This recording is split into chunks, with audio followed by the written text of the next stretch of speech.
The writer's strikes are here and everyone's worried about AI. So I thought, let's put it to the test.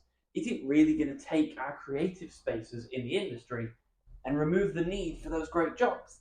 Now, I'm a comedian, so I thought, what better place to put it to the test than can it write a good stand-up set? And can it write better than me? And that's not hard.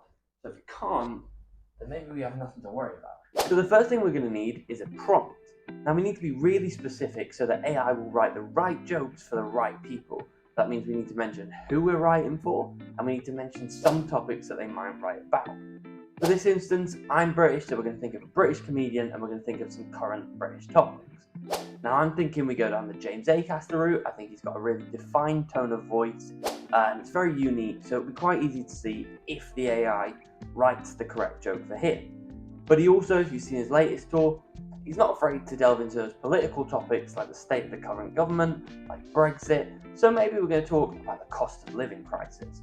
But he's also a bit kooky, so maybe we're going to talk about something random, like bread. And we're going to see what it comes up with. Though it will be in the style of James Acaster, I'm not going to pretend to be him. We'll also reference that this is my set.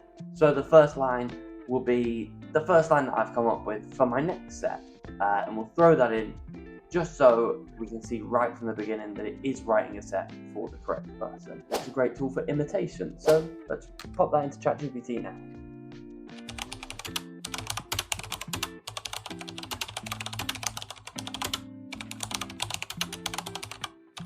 We've got the set, let's test it out.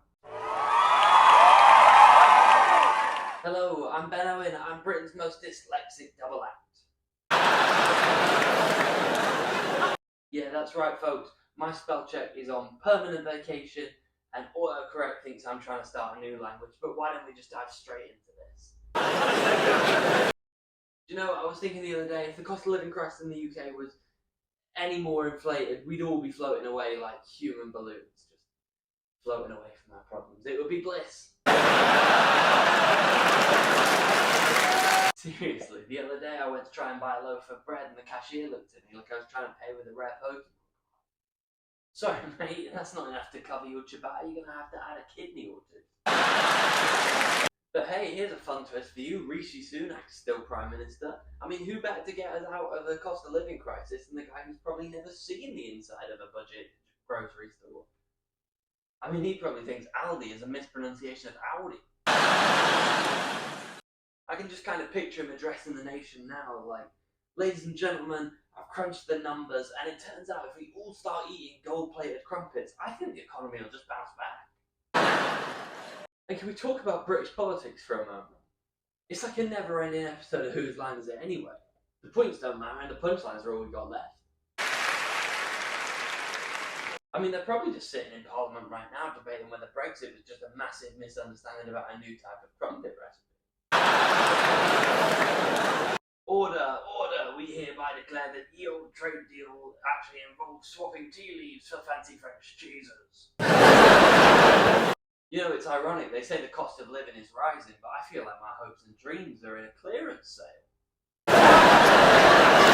I tried asking a politician for help, but they were too busy counting their expenses like they're in a game of Monopoly. Oh, I'll trade you Park Place for a slice of that magical unicorn bread. Thank you, you've been a wonderful audience, and remember, if life hands you lemons, turn them into crumpets and start a bakery revolution. Good night, everyone. I think we're fine. Hollywood, pay your writers.